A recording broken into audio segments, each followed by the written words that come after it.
Le metió los dedos en los oídos y con la saliva le tocó la lengua. Y mirando al cielo, suspiró y le dijo: Éfata, esto es, ábrete. Y al momento se le abrieron los oídos y se le soltó la traba de la lengua y hablaba sin dificultad. Él les mandó que no lo dijeren a nadie, pero cuanto más se lo mandaba, con más insistencia lo proclamaban ellos. Y en el colmo del asombro decían: todo lo ha hecho bien, hace oír a los sordos y hablar a los mudos. Palabra del Señor. Gloria a ti, Señor Jesús. Nos quedamos de pie mientras que los evangelios nos da su santa bendición.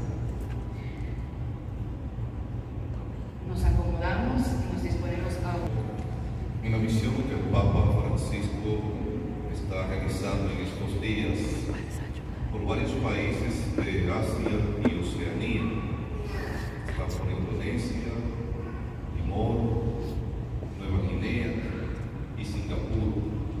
Está por 4 países, 12 días de misión, evangelizando o animando en la fe a estos pueblos. Hay que admirar realmente el valor, la fortaleza del Papa, 88 años, y es un viaje muy distante, de muchas horas, y aparte de eso, todos los días, en estos 12 días, todos los días, reuniones con diferentes autoridades en estos pueblos, discurso, recibimiento de autoridades, celebraciones eucarísticas, moverse de un país a otro, en fin, toda una tarea, una misión, podríamos decir, titánica. ¿Por qué?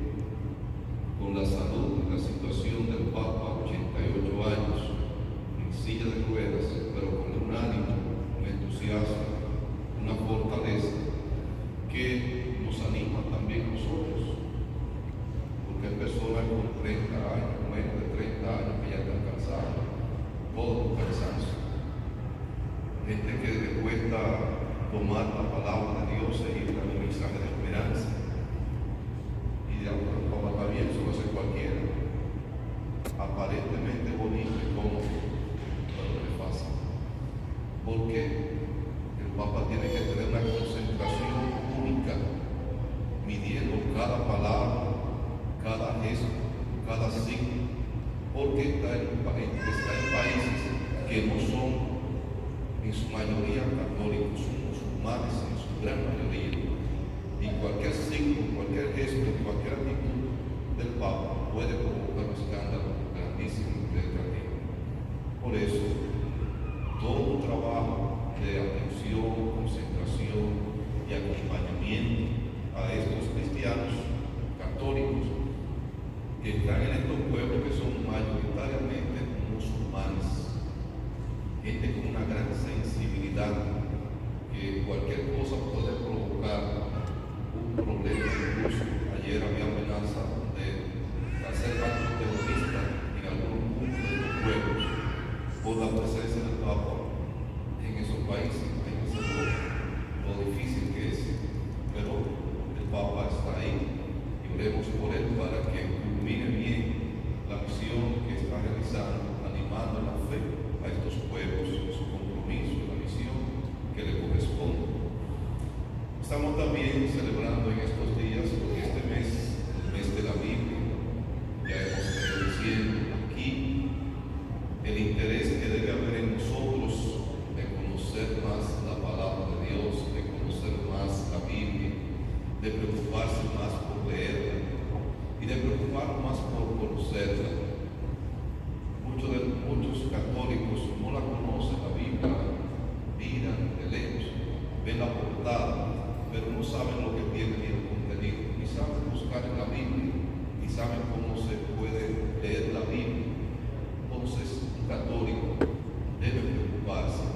debe interesarse por conocer más nuestro libro, conocer más cómo se lee, cómo se medita, cómo uno puede orar con la palabra de Dios.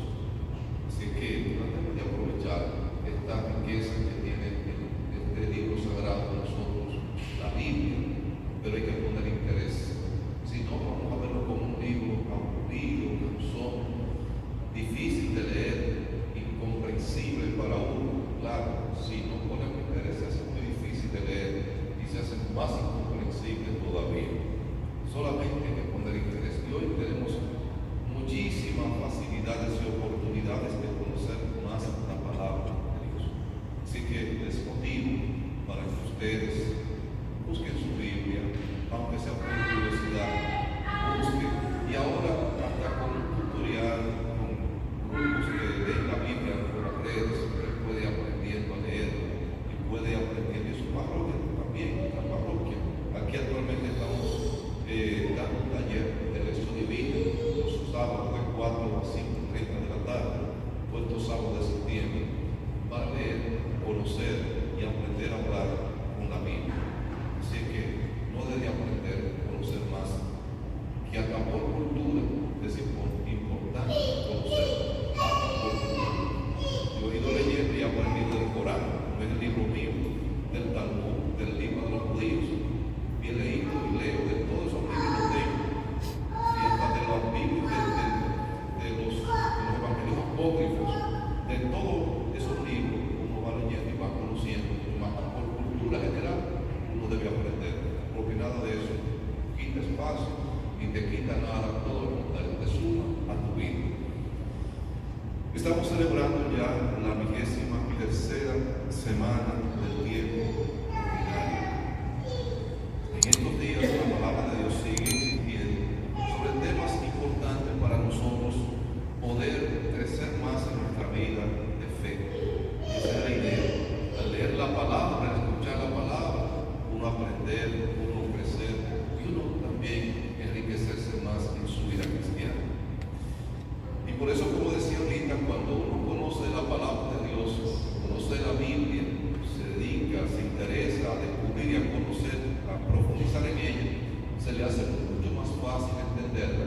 Y cuando uno va a la parroquia, va a la iglesia, va a la misa, escuchar, y uno escucha el texto, uno inmediatamente se ubica y comienza a entenderlo.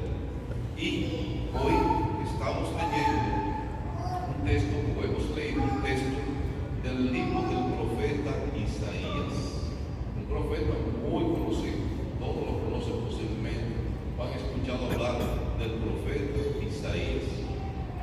Es importante leer el libro, conocer el libro, y en qué momento vivió, existió este hombre, porque es un personaje real, no fue un invento, no es una historia creada, sino es una realidad. Y a él le toca en un momento dentro de la historia de la salvación, como se le llama toda la historia de la Sagrada Escritura, vivió en un momento en el que el pueblo de Israel había sido sacado de su tierra. Podríamos imaginarnos lo doloroso, lo triste, lo difícil que era para el pueblo de Israel que lo sacaran de su tierra.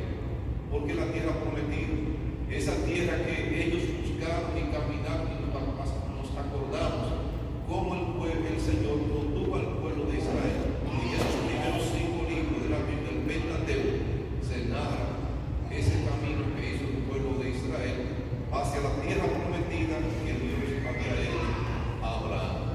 Y llegaron a su tierra, tenían su tierra, pero dentro de la historia de la salvación está la historia profana, la historia del mundo, de la humanidad.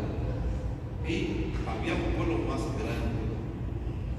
Por historia conocemos y por cultura que generalmente los pueblos más grandes iban sacando de su tierra, lo invadían, sacaban a la gente que podía trabajar y se lo llevaban a su tierra, como hacían los romanos, como hicieron los egipcios, hicieron los persas, hicieron los babilonios. Eso era común. Cuando un pueblo de estos se ensañaba con otro, lo invadían. Y así hizo Roma, y por eso Roma conquistó parte de lo que es Europa, parte de África y parte de Asia. Y cada vez que llegaba al pueblo, se llevaba todo lo que había y se adueñaba del pueblo, como hicieron los demás pueblos. Así hicieron también Babilonia en su momento.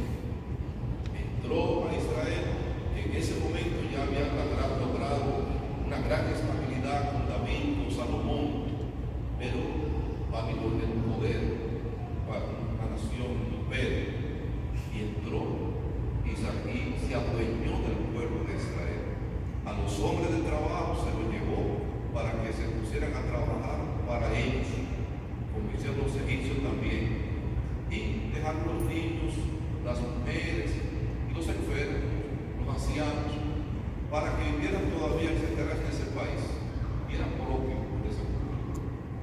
Isaías está junto con el pueblo de Israel, que está por allá, pasando mucho trabajo, esclavizado y lejos de su tierra. El pueblo se había desanimado porque perdieron las esperanzas. ¿Cómo volver a la tierra que teníamos si un pueblo más grande, más poderoso nos la quitó? ¿Cómo vamos a volver? Y la gente se fue conformando y adaptando a la cultura del otro pueblo, perdiendo las esperanzas.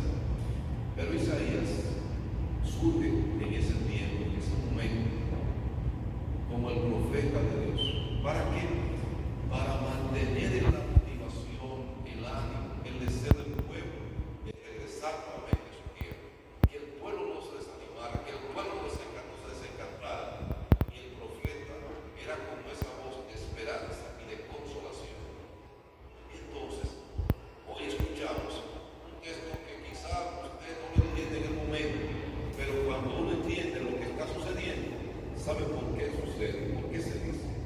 Y el profeta le dice al pueblo: cobardes, no tengan miedo, no tengan miedo, no pierdan la fuerza, tengan valor. Es una palabra de motivación al pueblo, para que el pueblo no se desanime, para que el pueblo mantenga la fuerza y el deseo de volver a su tierra. Y por eso le dice: no tengan miedo, no pierdan el ánimo, no pierdan las esperanzas, porque volveremos otra vez a nuestra tierra. Claro, no se lo dice así porque está dentro de una tierra, dentro de un lugar que no puede hablar con tanta claridad. Y por eso utiliza unas palabras proféticas: que al ciego se le abrirán los ojos, el sordo se le abrirán los oídos, el mudo cantará al Señor las alabanzas a Dios. Lo que aparentemente es imposible, él se lo está diciendo con esas expresiones, diciéndole: lo que el hombre no puede hacer ni lo que ustedes pueden hacer, Dios lo va a hacer. Los oídos, y el mudo va a cantar y alabar a Dios. Imagínense lo que va a hacer Dios con nosotros. Son palabras proféticas de esperanza, de motivación para el pueblo, diciendo: Dios nos va a liberar. No pierdan el ánimo, no pierdan la fuerza, no pierdan las esperanzas.